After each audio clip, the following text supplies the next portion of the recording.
general smart money habits. These are things that I've built over time that I didn't maybe used to do, but do now that maybe you could try and adopt as well. The first one is that I just live well below my means, right? I'm in the top 1% of earners for my age, and yet I live like a broke college student. That's kind of a joke, but I live in San Francisco and I live with 2 other roommates in a 3-bed, 1.5 bath apartment, which means that my rent in San Francisco is $1,500, which is actually really good. And maybe on a global scale, that's still really expensive. But in San Francisco, that's absurd, $1,500 rent, which is less than 20% of my take home income. There are people out there, the recommendation is, by the way, like 33%. It should be under 33%. Some people are spending 50% or more on their rent alone. And some people, they don't make enough. So I'm not saying that that's a one size fits all rule, but I'm saying there are people out there who make good money and then still live very close to their means. And so they feel broke despite making a lot of money. And something like a third of people making over $200,000 a year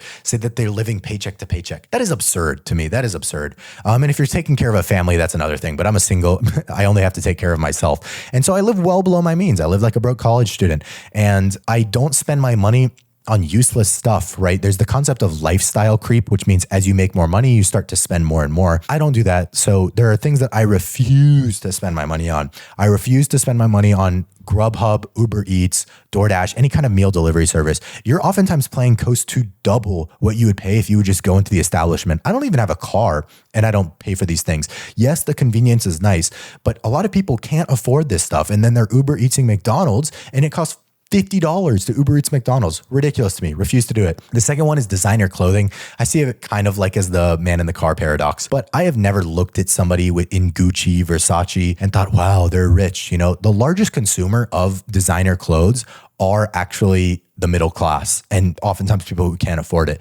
And so people will say, oh, they're higher quality. They're not higher quality. It's forced scarcity. You do not need Gucci, Louis Vuitton, you know, all these things, Versace. I refuse to buy them. I think they look tacky. And so I buy like normal clothes, you know, just stuff that I like that fits me well, not name brand, or sometimes I'll buy name brand stuff, but not, you know, $400 for a t-shirt. I also refuse to do any kind of buy now, pay later program. There are things like Klarna, Afterpay, these things where you can basically create monthly installments, even if it's 0% interest online.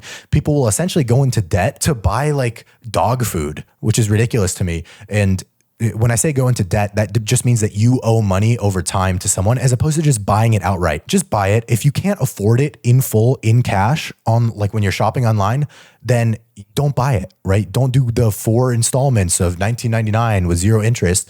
I just refuse to do it. I also don't have a car, which I mentioned, which is just great, right? I could live in a city where I don't require one. And so that saves me so much money. No car payment. Imagine if you had no car payment, no insurance, right? It's such a peace of mind. I don't have to worry about parking. Yeah, that's just another thing that I don't have. Another thing that I do money habits wise is I track literally all of my expenses. I know every cent that is coming in and out of my account.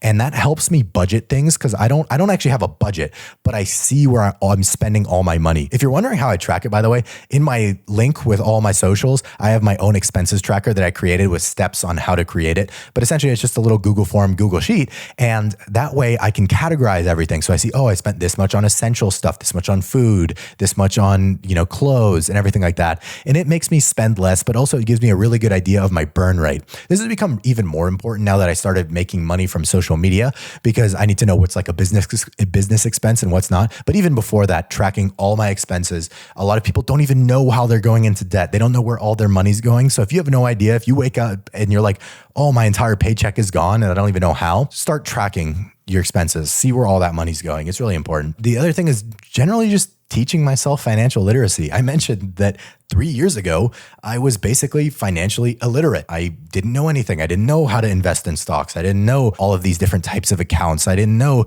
best practices for credit cards or loans or debt. I taught this all myself by just online free resources. I didn't take a course. And so I tried to congregate a lot of that here.